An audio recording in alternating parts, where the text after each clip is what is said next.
Beyond the rolling hills and the clip-clop of horse-drawn buggies, there lies another world. It's a world that exists in the quiet corners of the farm, in the deep shadows of the hemlock forest, and in the whispered stories passed down through generations. This is the world of Amish, Pennsylvania Dutch, and Mennonite folklore.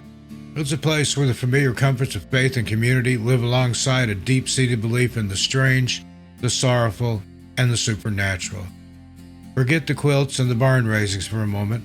We're about to pull back the curtain on a different side of the plain people, a world of weeping monsters, apple-stealing cryptids, and colossal shadows that own the night sky. These are the strange tales of Amish, Pennsylvania Dutch, and Mennonite folklore.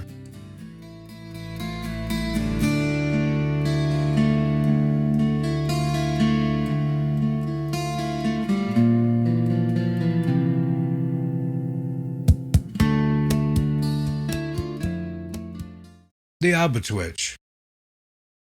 In the sprawling tapestry of American folklore, the forests and mountains are home to a menagerie of shadowy figures and mysterious beasts. From the terrifying Mothman of West Virginia to the colossal Bigfoot or Sasquatch of the Pacific Northwest, these legends often embody our deepest fears of the unknown wilderness. Yet, nestled in the dense woodlands along the Susquehanna River in Lancaster County, Pennsylvania, a different kind of creature is said to dwell. One whose legend is steeped less in terror and more in mischievous annoyance. This is the Albatwitch, a small, shy, Bigfoot-like being with a singular, peculiar obsession, stealing apples. A unique fixture of Pennsylvania Dutch folklore, the tale of the Albatwitch offers a fascinating glimpse into the ways a landscape, a culture, and a touch of old-world myth can combine to create a truly enduring and strange regional legend. The heart of the Albatwitch legend is inextricably linked to its specific named location, Chickies Rock. This massive quartzite outcrop, towering nearly 200 feet above the Susquehanna River, is a place of rugged, imposing beauty. Its sheer cliffs, deep crevices, and the labyrinthine forest that surrounds it create a landscape ripe for myth-making. For centuries, this has been a place of mystery. The name Chickies itself is derived from the Lenape word Chiquisalunga, meaning place of the crayfish, hinting at a long history of human interaction with the land before European settlers arrived. It's in the shadows of this geological monument that the Albatwitch is said to make its home. The dense woods provide the perfect cover for a creature described as overwhelmingly shy and elusive, while the rocky crags offer countless caves and shelters which remain hidden from human eyes. The very nature of the terrain, wild, slightly treacherous, and resistant to complete human taming, makes it a plausible haven for something that exists just on the edge of our understanding.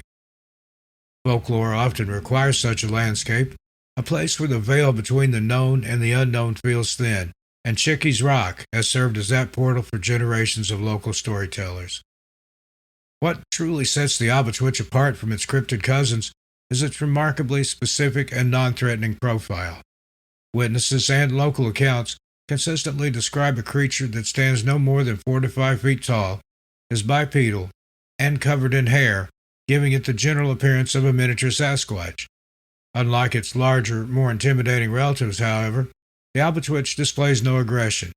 It's a reclusive being, content to observe humans from a distance, its presence often revealed not by a terrifying roar or a glimpse of glowing eyes, but by a rustle in the undergrowth or a fleeting shadow darting between the trees. The creature's defining characteristic, and the source of its unusual name, is its love for apples. The most common Albatwitch encounter is not a frightening confrontation, but a petty theft. A family might be enjoying a picnic in the woods near Chickies Rock, only to find an apple has mysteriously vanished from their basket. Or a hiker, resting for a moment, might hear a soft thud nearby and discover a half-eaten apple core lying on the ground, seemingly dropped from the canopy above. This behavior has led to the widely accepted folk etymology of its name, a portmanteau of apple, snitch. The most comical habit transforms the creature from a monster into a woodland pest, a mischievous spirit of the forest whose primary interaction with humanity is to pilfer their snacks. This element of benign trickery makes the legend feel much more personal and relatable, a story to be told with a chuckle rather than a shiver of fear. The origins of the name Albatwitch may be more complex than the simple apple snitch explanation it suggests, pointing to the deep German roots of the Pennsylvania Dutch community. The name bears a striking resemblance to the Elwittritch, a mythical bird-like creature from southwest German folklore. The legend of the Elwittritch is primarily associated with a fool's errand, a snipe hunt, as it were, where outsiders are tricked into trying to catch the non-existent creature in the woods at night. Now, it's highly probable that German immigrants brought this tale with them to Pennsylvania. Over time, the name may have detached from the original bird-like creature and been repurposed for a new, homegrown legend inspired by the mysterious local landscape. The prefix Alba or Elbe could also be linked to the German Alp or Elb, words for an elf, demon, or nature spirit. In this context, the Albatwitch becomes less of a biological anomaly and more of a supernatural being, an apple elf, if you will, that haunts the woods. This linguistic link demonstrates how folklore evolves, blending old world traditions with the unique environment and experiences of the New World to create something entirely new, yet faintly familiar. In modern times, the Albatwitch has become a beloved piece of local identity for the communities around Chickies Rock, particularly the borough of Columbia. Far from being a feared monster, the creature has been embraced as a quirky local mascot. The legend is kept alive through oral tradition, local art, and community events, including an annual Albatwitch Day festival. This celebration solidifies the creature's status as a source of regional pride and cultural heritage. While serious cryptozoologists might dismiss sightings as misidentifications of bears, raccoons, or other wildlife, the cultural reality of the Albatwitch is undeniable. The story serves multiple functions. It's a cautionary tale for children to not stray too far, an explanation for strange sounds in the woods, and a tangible link to the area's rich Pennsylvania Dutch history. Ultimately, the legend of the Albatwitch of Chickies Rock endures not because it inspires terror, but because it sparks a sense of wonder. It represents a different kind of relationship with the wilderness, one where the unknown is not necessarily hostile, but perhaps just a bit peckish. The apple-stealing creature of the Susquehanna is a reminder that not all monsters are monsters. Some are simply shy, reclusive beings who, like many of us, simply cannot resist a crisp, juicy apple. In a world that often feels fully mapped and explained, the Albatwitch preserves a small, essential pocket of mystery in the Pennsylvania woods, ensuring that those who walk there still do so with an eye on their picnic basket and a slight smile on their face.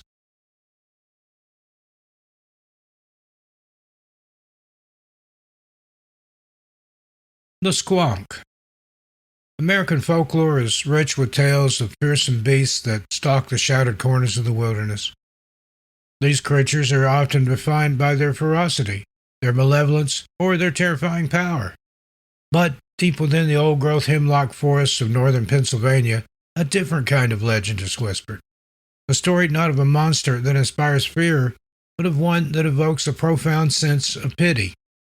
This is the tale of the Squonk, a creature so utterly hideous and so painfully aware of its own ugliness that it spends its entire existence in a state of perpetual weeping. A bizarre and melancholy figure, the Squonk is one of the most unique and emotionally resonant creatures in the American mythological bestiary, a symbol of pure, unadulterated sorrow. Now, the legend of the Squonk is primarily associated with the late 19th and early 20th centuries, when Pennsylvania's lumber industry was at its peak. In the isolated and often lonely logging camps, tales were spun to pass the time, blending grim reality with fantastical imagination. It was in this environment that the story of the Squonk flourished. Descriptions of the creature paint a truly pathetic picture.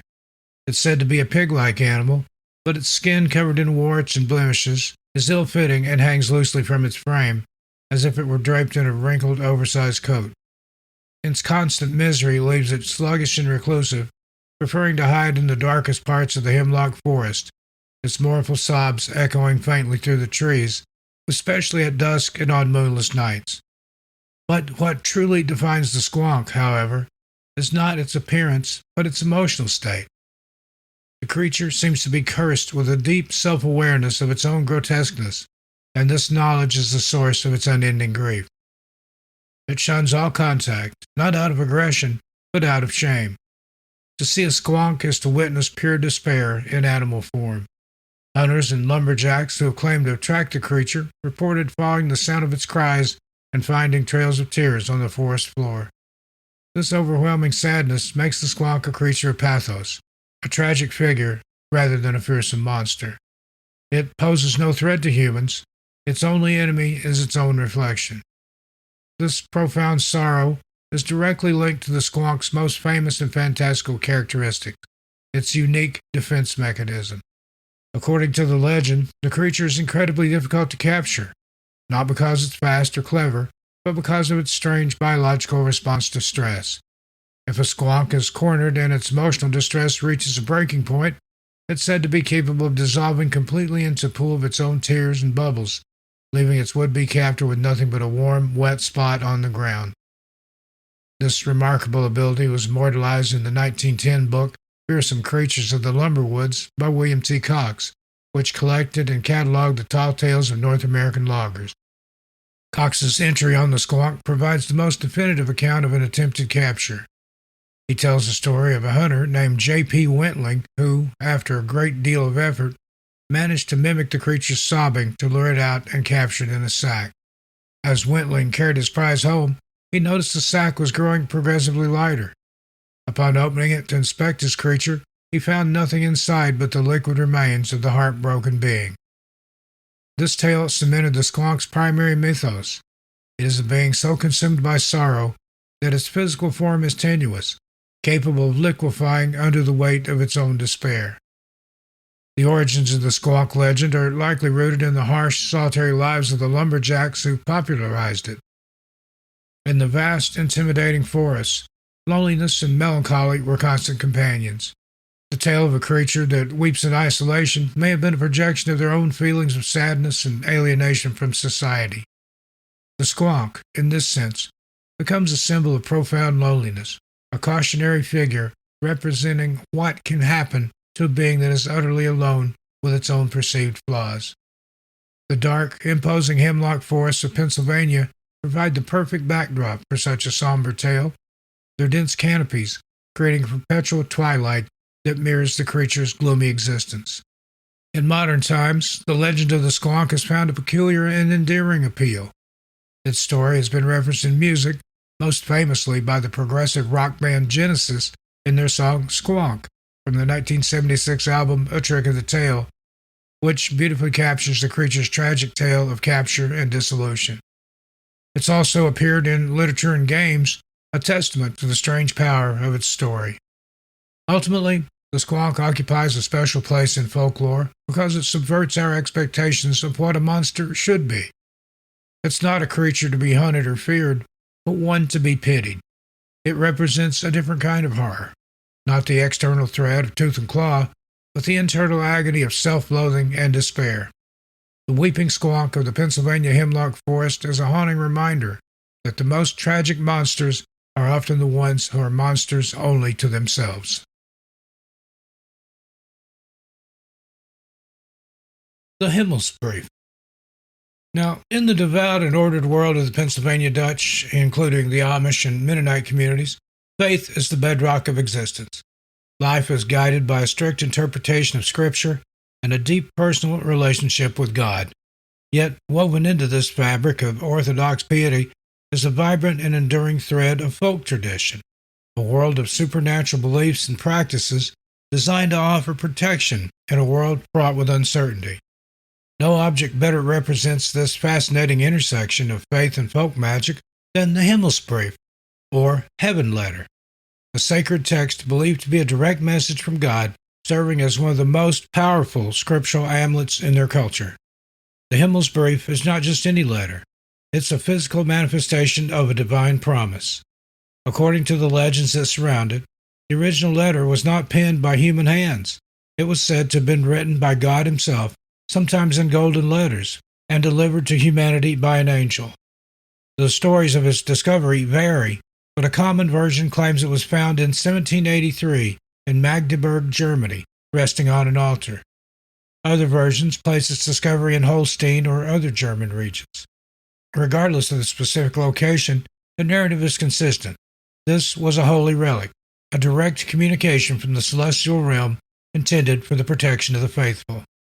The contents of the letter are a potent mixture of Christian doctrine, commandments, blessings, and dire warnings.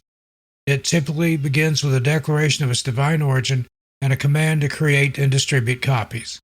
The text often includes a reiteration of the importance of observing the Sabbath, honoring God, and living a pious life. Following these religious instructions comes the core purpose of the letter, a powerful litany of protections promised to anyone who keeps a copy in their home. The letter grants its owner immunity from a host of dangers, both natural and supernatural. It promises that the house containing it will be safe from fire and flood, that lightning will not strike it, and that its inhabitants will be shielded from plague and pestilence. Furthermore, the Himmelsbrief was considered a formidable defense against the forces of darkness. It was believed to ward off evil spirits and, crucially, to protect against the curses and malevolent intentions of witches, a very real fear in the folklore of the region. For women in childbirth, it was a source of comfort and protection, believed to ensure a safe delivery. Soldiers were known to carry copies into battle, trusting it to shield them from bullets and blades. The letter was, in essence, a comprehensive spiritual insurance policy, its power activated by the simple act of possession and belief. To understand the Himmelsbrief's place in Pennsylvania Dutch culture, one must look to the broader tradition of the brochure or powwowing. This system of folk healing and magic is not seen by its practitioners as witchcraft, but as a righteous use of God's power to heal the sick and protect the innocent. Brochure utilizes prayers, Bible verses, and sacred objects to effect change in the physical world. Within this worldview, the Himmelsbrief is not a superstitious trinket, but a legitimate tool of faith. The power is not in the paper itself, but in the divine words written upon it and the holy authority from which it came. The repeated use of the name of Jesus and the sign of the cross within the letter's text reinforces this belief, framing it as an extension of Christian prayer rather than a deviation from it. The physical presence of the letter was paramount. It was not enough to simply know its contents. One had to possess a copy. These letters were painstakingly transcribed by hand and passed down through generations. They were nailed to the inside of barn doors to protect livestock, tucked into the rafters of homes, or even placed in the family Bible. Some people folded them into small squares, encased them in cloth or leather pouches, and wore them around their necks or even sewed them into their clothing. The Himmelsbrief was a constant, tangible reminder of God's protective presence, a shield that was always near. While the Himmelsbrief was deeply cherished by the laity, it was often viewed with suspicion by more orthodox church leaders. They saw the reliance on a physical object for salvation and protection as a form of superstition that bordered on idolatry, arguing that faith in God alone should be sufficient. They worried that the letter encouraged a magical worldview where divine favor could be secured by possessing an item rather than through prayer and righteous living. This tension highlights the complex relationship between institutional religion and personal folk belief. For the people who treasured the Himmelsbrief, however, there was no contradiction. The letter was not a replacement for faith, rather an affirmation of it, a holy gift from a loving, protective God. Ultimately, the Himmelsbrief is a profound cultural artifact. It reveals that behind the quiet, stoic exterior of the Pennsylvania Dutch and similar religions lies a rich spiritual world where the divine is an active and immediate force. It speaks to a time when life was more precarious and the need for protection from a host of dangers. Famine, fire, disease, and perceived evil was a daily reality. The Heaven Letter was a source of immense comfort, a sacred bridge between the earthly and the divine, and a powerful testament to a faith that was both deeply pious and intensely practical.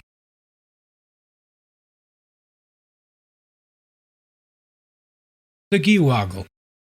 Now, in the folklore of the Pennsylvania Dutch, the world is alive with unseen forces.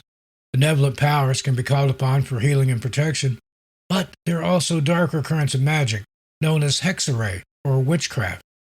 While many tales speak of subtle curses or bad luck, the legend of the Gewoggle tells us something far more direct and terrifying. A physical monster, summoned from a witch's rage and sent to enact her will. The Gewoggle was not a creature of nature, but a supernatural beast of vengeance, a witch's curse given horrifying form.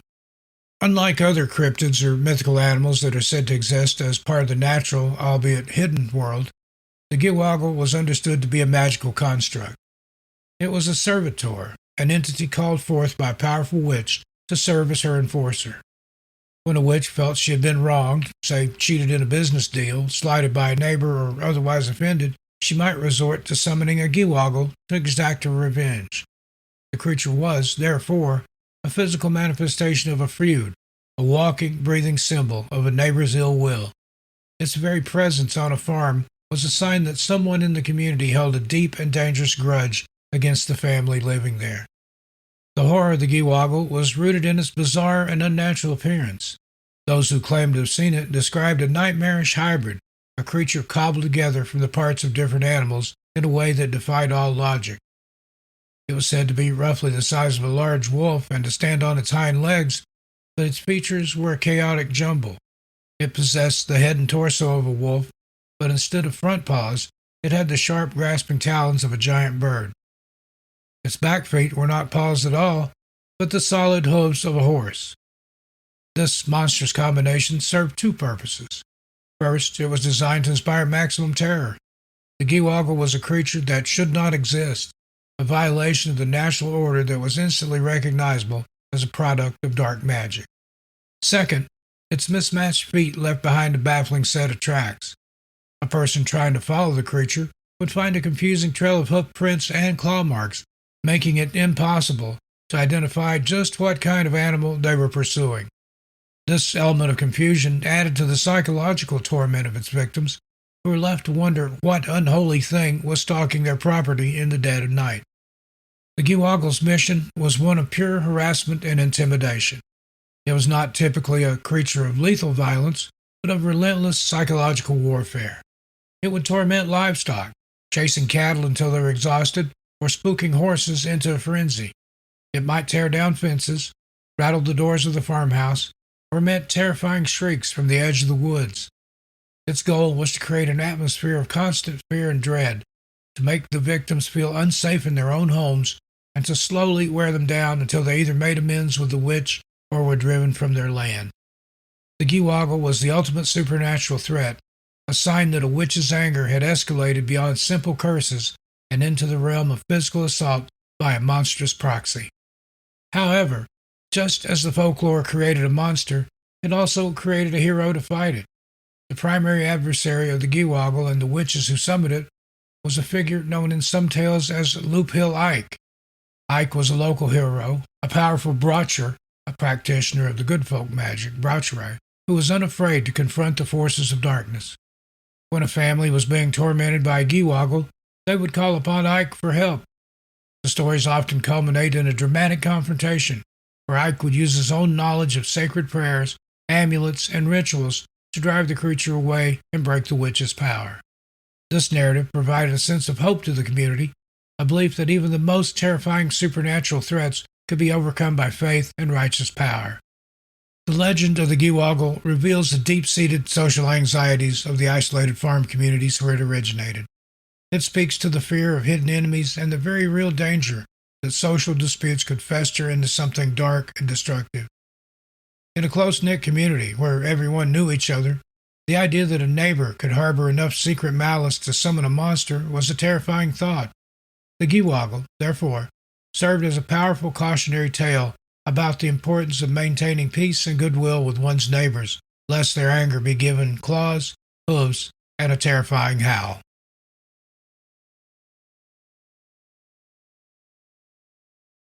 The Hairy Man of Welsh Mountain. Now, long before the name Bigfoot entered the American lexicon, and before grainy films and plaster casts of giant footprints captured the public imagination, tales of wild, hair-covered men haunted the fringes of civilization. These stories were born from the deep, dark woods and rugged, untamed landscapes that bordered settled communities. In the heart of Pennsylvania Dutch country, one such legend took root in the rocky, forested slopes of Welsh Mountain. The tale of the Hairy Man, a mysterious reclusive figure who embodied the wildness of the land and the deep-seated fears of the people who lived in its shadow.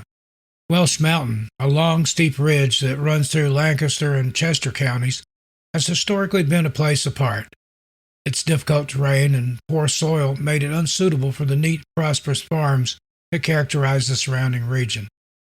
And as a result, it became a haven for those living on the margins of society.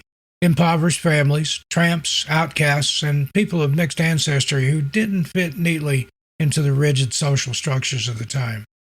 It was a place of isolation and perceived lawlessness, a wilderness that bred suspicion and rumor in the orderly communities below. It was from this very real social and geographical landscape that the legend of the hairy man emerged.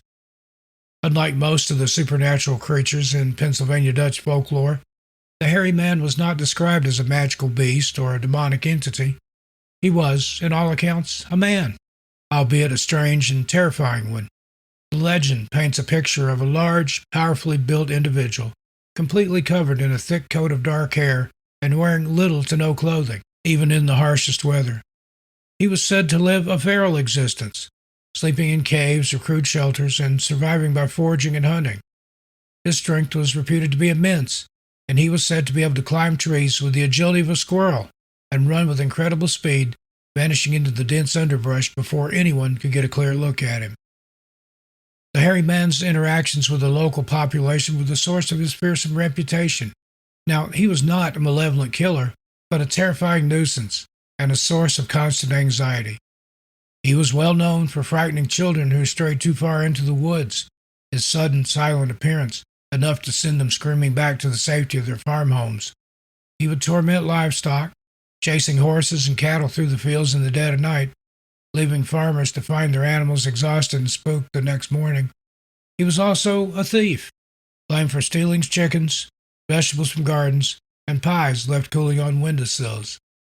These acts were not monstrous in their scale, but they were deeply unsettling, representing a constant, unpredictable intrusion of chaos into an otherwise orderly world. The legend of the hairy man was likely fueled by a combination of real encounters and social prejudice. It's entirely possible that a real person, or perhaps even several different individuals over the years, lived an isolated life on the mountain. This could have been someone suffering from a mental illness, or an outcast, or simply a person who chose to reject society. In the dim light of the forest, their unkempt appearance and strange behavior could easily be exaggerated into the monstrous figure of the hairy man. The settled, God-fearing communities at the base of the mountain already viewed its inhabitants with suspicion. The hairy man became the ultimate symbol of everything they feared about the place: its wildness, its poverty, and its rejection of their societal norms. The tale served as a powerful cautionary story. For children, it was a boogeyman used to enforce boundaries, a warning against the dangers of wandering off alone. For adults, it was a confirmation of their prejudices about the mountain and its people. The hairy man was the embodiment of the untamed wilderness that existed just beyond their neatly plowed fields, a reminder that not all the world had been brought under the control of civilization and the church. So, in the broader context of American folklore, the hairy man of Welsh Mountain stands as a fascinating precursor to the modern Bigfoot legend. It contains all the essential elements: a large, hairy, human-like creature that is elusive, mysterious, and lives on the edge of the known world. But unlike the phenomenon of Bigfoot, the hairy man was a distinctly local legend, tied to the specific history and geography of a single place. He was not just a monster, he was a product of Welsh Mountain itself, a mystery born from its rocky soil and its reputation as a refuge for the forgotten.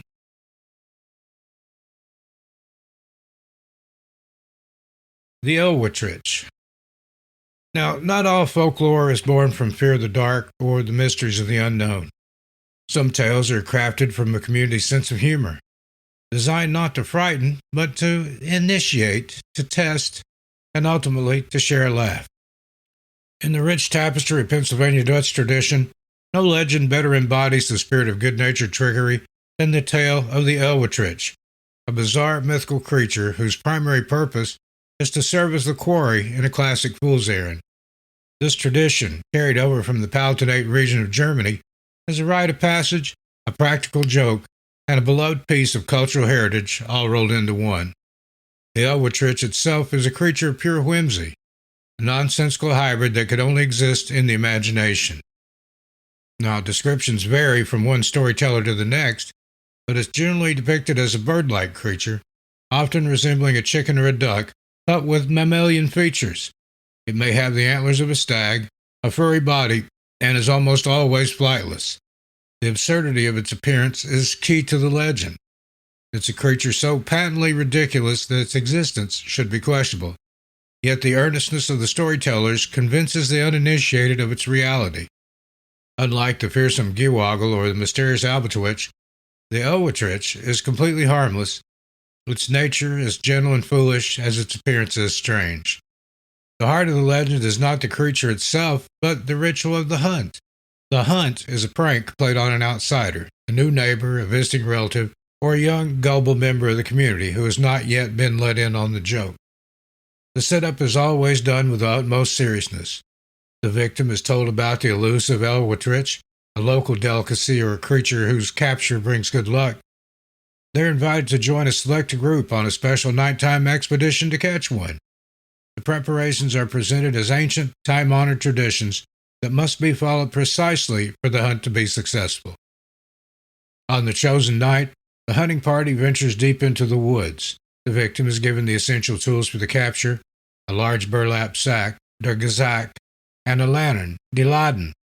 They are taken to a spot deemed a prime elwitch run and given their instructions. They must hold the sack open on the ground, place the lit lantern at its mouth to attract the light-sensitive creature, and wait quietly. The rest of the party, armed with sticks and making noises, will then perform a drive, fanning out through the woods to flush the elwitch from their hiding places and herd them directly toward the waiting illuminated sack. The victim, full of anticipation, takes their position, holding the sack and lantern, listening intently for the sound of the approaching creatures. The rest of the hunting party then disappears into the darkness, their shouts and the sound of sticks beating against trees fading into the distance. And then there's only silence. The victim waits, and waits, and waits. The minutes stretch into an hour or more. The sounds of the night, the hoot of an owl, the rustle of leaves, take on new meaning. Every snap of a twig could be the approaching elwitch, but, of course, nothing ever comes. Eventually, the cold, the silence, and the slow dawning realization that the sounds of the beaters are long gone lead the victim to understand the truth. They have been duped. The rest of the hunting party didn't circle around the woods. They took the short path back home, or to a nearby tavern, where they are likely sharing a hearty laugh at the newcomer's expense. The prank is now complete. Crucially, the elwitch hunt is not a mean-spirited act. It's more a form of social initiation. The victim's reaction to being fooled is the real test. If they return angry or offended, they have failed. But if they return with a good-natured smile, able to laugh at themselves, then they have passed. They are now part of the in-group, and they have earned the right to help orchestrate the next hunt for the next unsuspecting newcomer. The experience bonds the community through shared laughter and a shared secret. It's a tradition that exists in many cultures, from the American snipe hunt to the Scottish quest for the wild haggis, a universal method for turning outsiders into insiders, one foolish errand at a time. Hex signs. Travel through the rolling hills of Pennsylvania Dutch country, and you will inevitably be struck by a vibrant and iconic feature of the landscape: the massive, colorful, geometric symbols painted on the gables of barns. These are the famous hex signs, one of the most recognizable and debated elements of this unique American culture. To the casual observer, they are beautiful works of folk art, but within the painted stars, rosettes, and birds lies a deep and mysterious history, a story caught between two competing explanations. Were they created just for nice in the local dialect as simple decoration, or were they powerful magical talismans designed for hexing? That is, to protect the farm from the very real threat of witchcraft and evil. The symbols themselves are ancient, with roots reaching back to pre-Christian Germanic and European folk traditions. The geometric patterns, the sun wheels, the six-petaled rosettes, the stars, are not unique to Pennsylvania. They can be found in old folk art across Europe, where they were often used as symbols of protection, luck, and fertility. When German immigrants, primarily from the Palatinate region, began settling in Pennsylvania in the 18th and 19th centuries, they brought these symbols with them. not as a formal system of magic, but as part of their cultural DNA. The four-hexing interpretation is the most compelling and is deeply tied to the supernatural worldview of the early Pennsylvania Dutch. For these settlers, the world was a place where the spiritual and physical realms were intertwined. God's protection was paramount, but the world was also home to darker forces. Witches, known as hexe in German, were believed to be a real and present danger. A sudden illness in the livestock, a failed craft, or a barn fire could all be attributed to a malicious hex or curse placed upon the family by an envious neighbor. In this context, the hex sign was not an ornament, it was a shield. It was a form of spiritual security, a powerful amulet painted on the most important building on the farm, the barn, which housed the family's livelihood. The term hex sign itself is believed to derive from the German word hexe, meaning witch, making the sign an anti-witch device. Each symbol painted within the circular design was chosen for its specific protective properties. They include the rosette, which, with its scalloped flower-like petals, was one of the most common and powerful symbols, believed to ensure good luck and ward off all forms of evil. Then there's the star, often with 5, 6, or 8 points.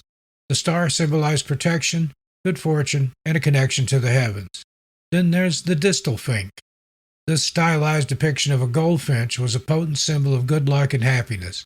The bird was known for eating thistle seeds, distel in German, a plant associated with witches, making the thistlefinch a natural enemy of evil. And there's hearts. These represented love, kindness, and charity, ensuring a happy and harmonious home. Then there's the sun wheel, a circular design, often with swirls, which symbolized life, warmth, and abundance, ensuring the fertility of the fields and livestock. However, there is a strong counterargument, one favored by many modern scholars and members of the plain communities themselves.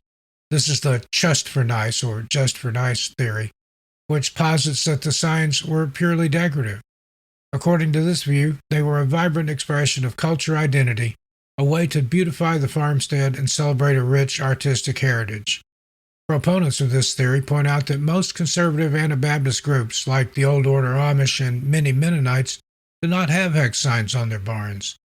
They would consider such symbols to be a form of graven image, which violates their strict interpretation of the Second Commandment, and would see relying on a symbol for protection as a lack of faith in God alone. The hex signs are most commonly found on the barns of the Fancy Dutch, the descendants of German immigrants who belonged to Lutheran and Reformed churches, who historically had a more fluid relationship with folk traditions. The truth of the hex sign's purpose is likely a blend of both interpretations and has evolved over time. The ancient symbols almost certainly carried deep-seated magical and protective meanings for the first generations of settlers. For them, there was no contradiction between their Christian faith and these folk practices. One could pray in church on Sunday and still believe in the power of a rosette to protect their cows. As the immediate fears of witchcraft waned and the 20th century brought a wave of tourism to the region, the decorative aspect of the signs came to the forefront. Their meanings were simplified, commercialized, and sold as quaint souvenirs, obscuring their more complex and serious origins. Today, the hex sign remains a powerful symbol of Pennsylvania Dutch culture, its true meaning as layered and intricate as its painted designs. It stands as a silent testament to a time when faith and folklore were inseparable, and when a circle of paint on a barn wall was the family's first line of defense against the darkness that lay just beyond the fields. The Vanishing Bride of Devil's Elbow. Now, among the ghost stories that haunt the back roads of America, the tale of the vanishing hitchhiker is one of the most enduring. It's a story that changes with the landscape, adapting to local fears and histories. In the rugged mountains of central Pennsylvania, this classic trope takes on a particularly tragic and chilling form. The legend of the White Lady of Wapsonanock Mountain, a ghostly bride forever bound to the treacherous stretch of road where her life came to a violent end. The setting for this haunting is as crucial as the ghost herself. Wapsonanock Mountain, known to the locals as Wapsie, is a place of stark natural beauty and has a history of grand ambition. In the late 19th century, its peak was home to a magnificent resort hotel, a popular destination for city dwellers seeking fresh mountain air. To reach this grand hotel, visitors traveled up a steep, winding road, a marvel of engineering for its time. But one particular section of this road, a series of sharp, hairpin turns, earned a more ominous name, Devil's Elbow. It was a notoriously dangerous passage, demanding the full attention of any driver, whether they were behind the wheel of an early automobile or holding the reins of a horse-drawn carriage. It was on this treacherous bend that the legend was born. The story, passed down through generations, tells of a young couple on their honeymoon. They had been married that very day and were making their way up the mountain to the hotel to begin their new life together. The bride was radiant in her white wedding gown, her heart full of joy and anticipation. As their carriage navigated the sharp turns of Devil's Elbow, tragedy struck. Some versions of the tale say a wheel broke, others say the horses were spooked. But whatever the cause, the carriage lost control, plunging from the road and crashing into the deep ravine below. The groom was killed instantly, but the bride, thrown clear of the wreckage, suffered a worse fate. She lay broken and alone in the darkness, her white dress stained with dirt and blood, before succumbing to her injuries. Her life ended on that road, but her spirit, it is said, never left. The ghostly encounter almost always follows a specific chilling pattern. It occurs only at night on the lonely stretch of road that was once Devil's Elbow. A lone driver, navigating the curves, will see a figure on the roadside, a young woman dressed entirely in white. She's often described as beautiful, but with an overwhelming aura of sadness about her. She doesn't speak or wave her arms frantically. She simply stands there, a silent, sorrowful apparition. Moved by either pity or concern, the driver will pull over and offer her a ride. She will accept without a word, or perhaps with only a quiet nod, and get into the car. The journey down the mountain continues in an unnerving silence. The woman does not speak, does not look at the driver, and seems to be lost in a grief that transcends time. The driver, feeling the strange cold presence beside them, often becomes deeply unsettled, but continues on, determined to help the mysterious woman. And then, just as the car straightens out at the bottom of the mountain, leaving the last of the dangerous curves behind, the driver will glance over to the passenger seat and find it empty. The woman is gone. She's not opened the door, has not made a sound. She's simply vanished into thin air, leaving behind only a lingering chill and the driver's own racing heart. The legend of the vanishing bride of Devil's Elbow is more than just a ghost story.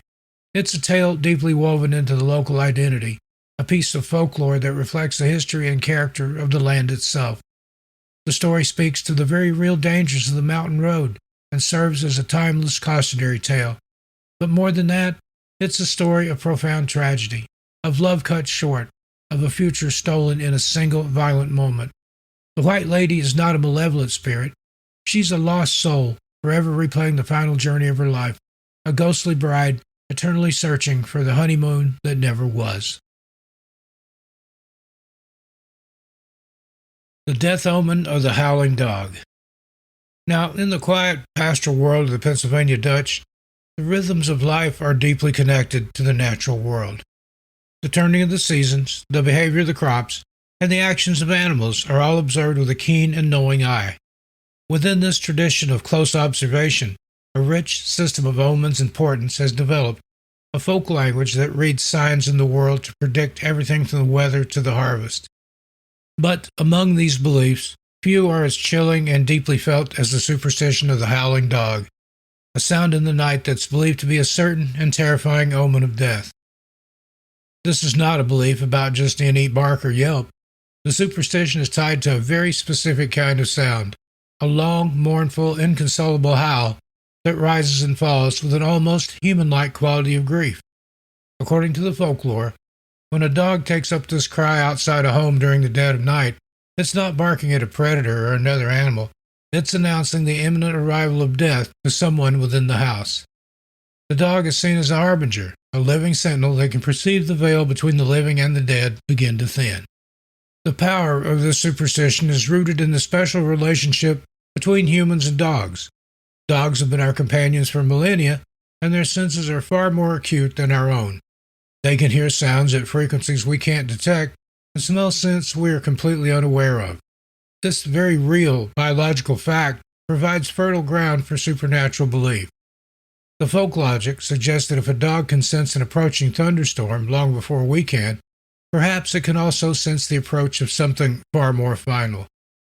The belief posits that dogs can perceive the subtle changes that precede death, perhaps a change in the sin of a person whose body is beginning to fail, or a spiritual shadow that is imperceptible to human eyes. The dog, in this view, is not causing the death, but is reacting to its inevitable approach with a cry of instinctual sorrow. The setting of the omen, the deep, quiet dark of night, is crucial to its psychological impact. During the day, a dog's howl might be annoying or briefly concerning, but it's easily dismissed amidst the noise of daily life. At night, however, the world transforms. The familiar becomes strange, and the silence amplifies every sound, giving it a greater weight and significance. A mournful howl that cuts through the stillness of a sleeping farmstead feels deeply unnatural and ominous. It becomes a direct personal message, a sound that seems to be aimed at the heart of the home, invading its peace with a premonition of loss. In the close-knit, family-oriented communities of the Pennsylvania Dutch, this omen served a practical, if somber, purpose. It was not merely a spooky story, but a serious warning that prompted action. If a dog was heard howling in such a way, and there was someone in the home who was elderly, frail, or suffering from a serious illness, the belief would be taken as a sign to prepare. It was a call for the family to gather, to sit with the ailing person, to make peace, and to begin the spiritual and emotional preparations for their passing. It transformed the abstract fear of death into a tangible event to be faced, giving the family a sense of agency in a situation where they were otherwise powerless. This belief is also a powerful example of confirmation bias, which is how many superstitions are sustained over generations. In any community, death is an unavoidable part of life. If an elderly person passed away a few days after a dog was heard howling, the two events would be inextricably linked in the community's memory, reinforcing the truth of the omen. The many nights a dog might have howled for mundane reasons without anyone dying would be easily forgotten, but the one time it came true would be told and retold, becoming a cornerstone of local lore. Now, the howling dog is not a unique superstition. It's part of a vast cross-cultural tradition of animal harbingers of death. From the Irish banshee's cry to the belief that a bird tapping on the windowpane is the soul coming to call a loved one away, humanity has long looked to the natural world for signs of the supernatural. The howling dog of Pennsylvania Dutch folklore is a uniquely American expression of this ancient human impulse to find meaning in the mysteries of life and death, and to believe that in the moments before the end, the world itself sends a warning, carried on the sad, lonely cry of a faithful companion. The Great Shadow in the Sky. While many of the strange tales of the Pennsylvania Dutch are rooted in the distant past, carried over from the Old World or born from the anxieties of early settlement, some legends are far more modern. They are not tales of witches and spirits, but of cryptids, creatures that feel as they belong more to the world of modern monster hunting than to the ancient folklore. Of these, none is as unsettling as the story of the Great Shadow in the Sky, a terrifyingly large, winged creature that is said to soar through the night over the quiet farm country. Now, this is not a story of a mischievous spirit or a cautionary boogeyman. It's a tale of pure primal terror, a close encounter with something that seems impossibly ancient and vast. Witnesses don't describe it as a bird, but as something altogether different and far more disturbing. The accounts speak of an enormous dark shape that blots out the very stars as it passes overhead. Its wingspan is described as being wide as a barn, and its wings are not feathered but leathery and bat-like, making a low rhythmic whoosh that is felt as much as it is heard. The creature's most terrifying feature, however, is its head. It's said to be disproportionately large, almost horse-like in shape, and from the darkness of its face, two dull red lights are seen to glow, not with a bright, piercing light, but with the smoldering intensity of embers. These are its eyes, and they seem to hold a cold, ancient, and utterly alien intelligence. Those who have seen it report an overwhelming feeling of insignificance, a sense of being a tiny, helpless thing in the presence of a being that is beyond all human comprehension. What makes the legend of the Great Shadow so profoundly frightening is the nature of the encounters. The creature does not attack. It does not swoop down to carry off livestock or threaten people. It simply passes over, indifferent and silent, a colossal shadow moving through the night on some unknowable errand. This lack of direct interaction is what makes it so terrifying. It's not a monster that can be fought or a demon that can be exorcised. It's a phenomenon, a force of nature as impersonal and unstoppable as a thunderstorm. Its silent passage is a reminder that the world is far older and stranger than we imagine, and that even in the 21st century, there are things in the sky that we just simply cannot explain. The legend of the Great Shadow shares characteristics with other Thunderbird-type myths and sightings of petrosaur-like cryptids reported across North America. It taps into a deep primal fear of aerial predators, a fear that is encoded in our very DNA. But the Pennsylvania Dutch version is unique in its specific details. The leathery texture, the glowing red eyes, and the profound sense of ancient dread the creature inspires. Unlike the older tales that serve to explain the unknown or perhaps enforce community values, the Great Shadow in the Sky is a legend for a modern age. It's a story that acknowledges that even with all our science and technology, there are still vast mysteries in the world.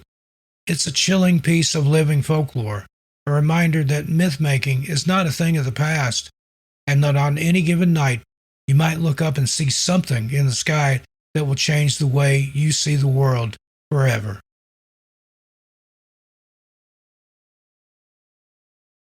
Now, the line between faith and folklore is often thinner than we think. For every rule of the church, there is a story of the woods. For every prayer, a whispered charm. The tales we've heard are more than just ghost stories. They are the soul of a people, a way of making sense of a world filled with both divine grace and unexplained darkness. From the tragic tears of the squonk to the protective power of a letter from heaven, these legends remind us that mystery is never far away. It lives in the rustle of the corn, in the howl of a distant dog, and in the silent, watchful passage of a great shadow overhead. The stories may end, but the wonder and the questions will always remain. I'm Steve Stockton. Thank you for listening.